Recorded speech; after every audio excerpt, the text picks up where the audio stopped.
I'm very pleased to be here this evening.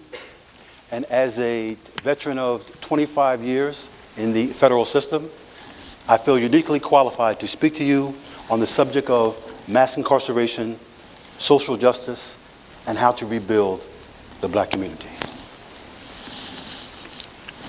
I think I'm supposed to be clicking as I go along so that you can follow along. Here we are. That's much better. Mass incarceration and social justice has become the new issues of our time. It is truly the civil rights issue of our time. If Martin Luther King were alive, Malcolm X, Rosa Parks, Medgar Evers, they would be involved in I Can't Breathe, Black Lives Matter, because this is the new civil rights issue of our time. When you talk about social justice in America, you have to talk about social injustice, because from the time Africans landed in America, they have never truly had social justice. From the time the first slave set a foot on the soil of America, through the strangulation of Eric Gardner, the shooting of Mike Brown, and the death of Trayvon Martin, there has been no social justice. Mass incarceration is an outgrowth of this social injustice, because after slavery, a system had to be constructed that would contain these newly freed people, who many felt had no right to freedom or justice, had no right to basic human rights. So the system of mass incarceration evolved into its present incarnation, an $80 billion a year industry. So what we are going to consider tonight is not just the problem of social injustice, the struggle against mass incarceration, but how we can successfully move ourselves forward. We're going to discuss solutions. And above all, we're going to discuss the responsibility of the black community and how we can rebuild it. Because whenever we talk about racial discrimination, oppression, the entrenched systems of discriminations, there are two sides of this. There are the forces that are outside pressing downward, and then there are those that are inside. And those that are inside are the ones that we can control, the ones that we can move forward, the ones that we can use as a foundation in this struggle. Social justice. When you speak of social justice, we're talking about centuries of discrimination, bias in treatment, structural racism, housing segregation, fragmented social networks, economic and educational injustice, inferior community institutions, and dysfunctional behaviors and group practices. These issues. When we talk about structural racism, bias in treatment, these are the barriers that we face as a people. These are the barriers that the system has put in place. It is illogical for us as a people to look to the system to rectify ills that they have created. So it is incumbent upon us as a community to face these issues and move them forward. Housing segregation in many areas of America, it is just as segregated now as it was 40, 50 years ago.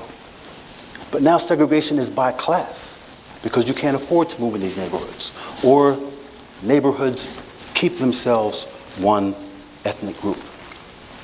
But it is still segregation. Economic and educational injustice occurs when people have the lack of opportunity and they cannot move forward. And this is something that has to be remedied. Inferior community institutions can be seen across the board in urban areas when our schools are crumbling or our schools are closing. In the city of Philadelphia, they closed 23 schools, while at the same time the state was allocating $400 million for the Phoenix 1 and 2 prisons in Montgomery County, clearly saying that we value incarceration over education, and sending a clear message to the black community that we are closing your schools and we are expanding the prison system because we know what happens when people are uneducated, when they are desperate, when they have no hope. That was clearly seen recently right here in Philadelphia when two desperate young men tried to rob a GameStop and killed a Philadelphia police officer. Social injustice leads to dysfunctional behaviors. That was an example of a dysfunctional behavior. You are robbing a store in your own neighborhood.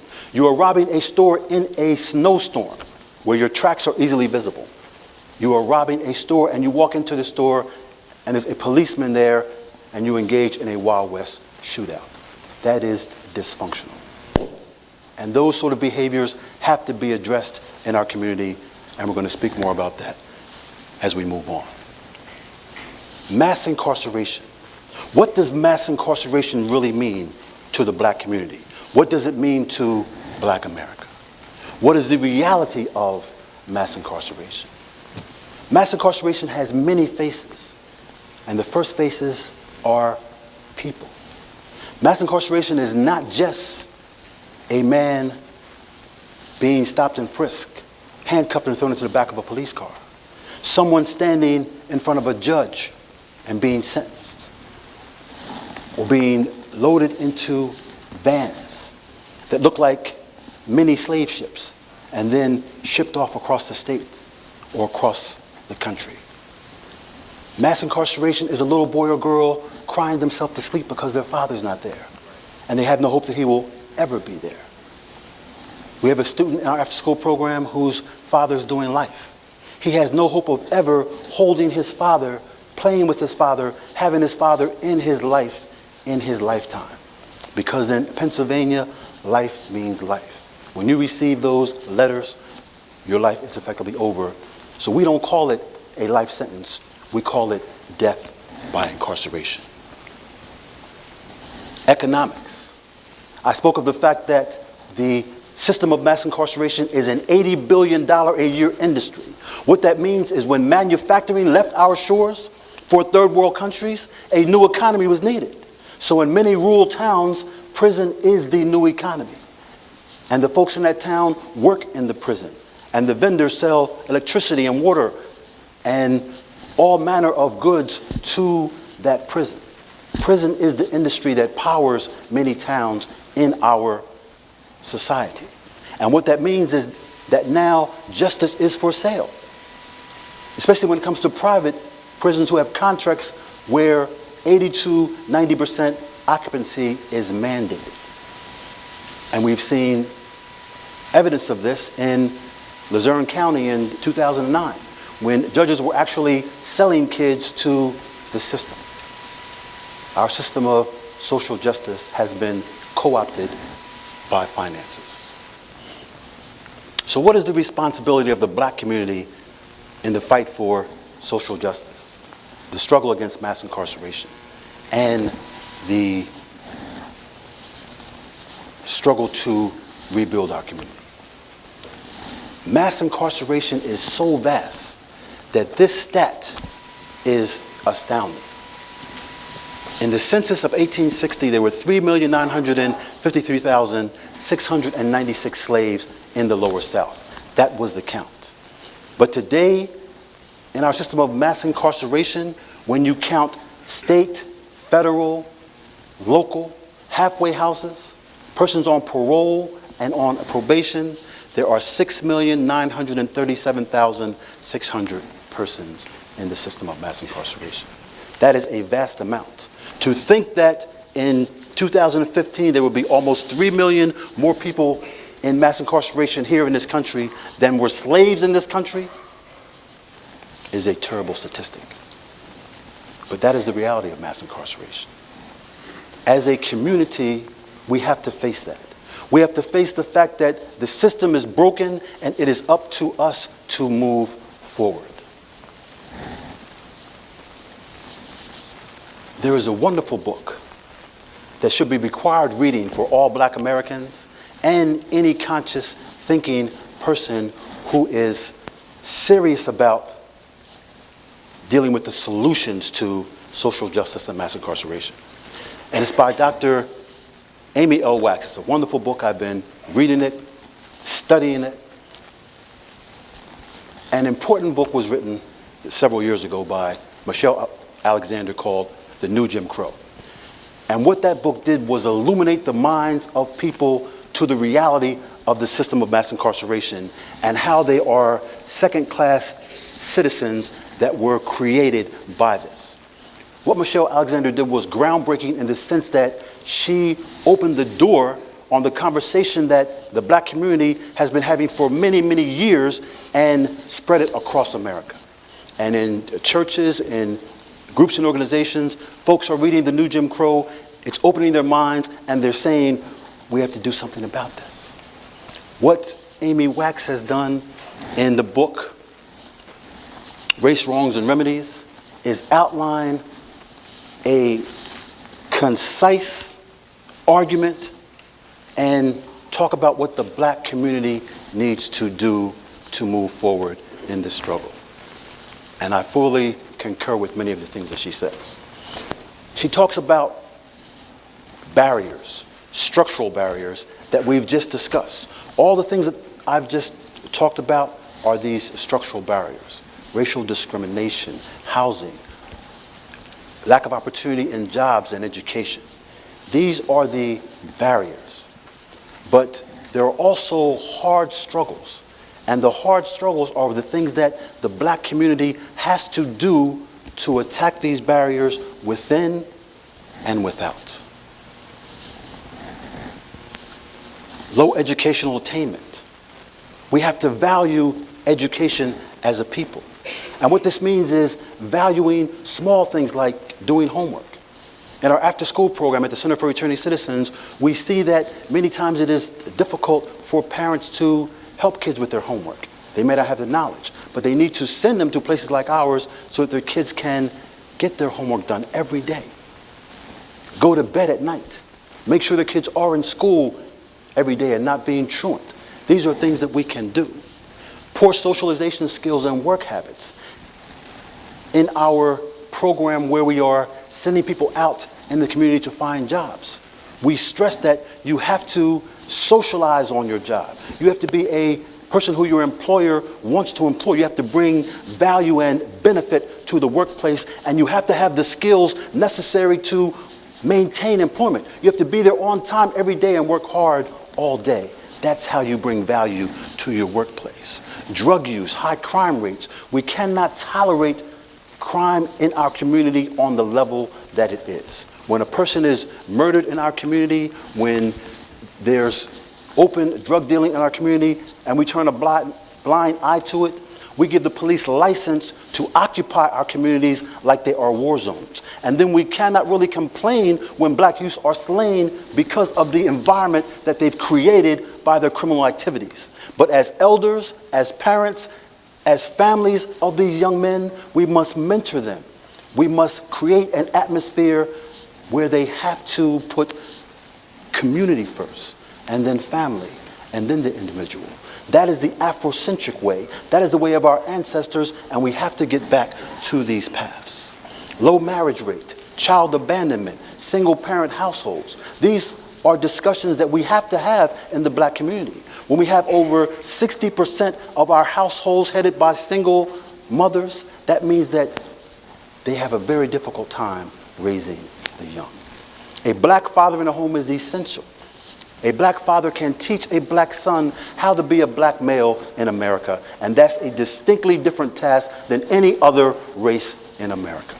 Being a young Black male in America is arduous. It's a struggle, and he needs his father there to teach him that. A Black father should be teaching their daughters that they are the daughters of life itself, that you should be loved and respected and no one should ever abuse you. A young Black woman should be looking for a male who loves her and honors and respects her in the same way that her father did as she was growing up. If her father's not there, she misses that experience and her life can become very traumatic. Poor use and development skills, poor planning, strategic thinking.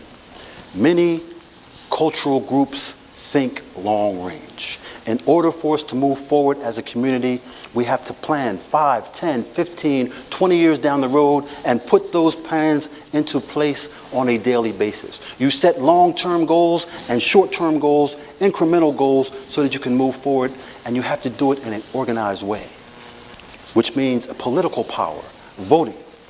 In the city of Philadelphia, there's over 300,000 returning citizens, persons who have returned home from prisons, yet we do not impact the system because we don't vote, we don't organize, we don't run anything but our mouths. It is essential for us to put aside petty differences and move forward in a united fashion, so when we attack the political system, we can demand what's necessary by force of our numbers. The only way we can do this is by thinking in an organized direction. And we are moving in that direction. And we encourage those with a like mind to move forward with us. So what we are saying, in conclusion, is in order for us to effectively correct social injustice, we have to be organized. We have to be united. In order to attack the system of mass incarceration, we have to look to its roots. When you talk about crime, you have to attack the sources of crime, the reasons for crime. You have to get out into the neighborhoods and interact with the young people and create opportunities so that they have alternatives to crime. In order for our organization to get young black men off the streets, we have to have manufacturing, we have to have warehouse jobs, we have to have apprenticeships to put them in as an alternative.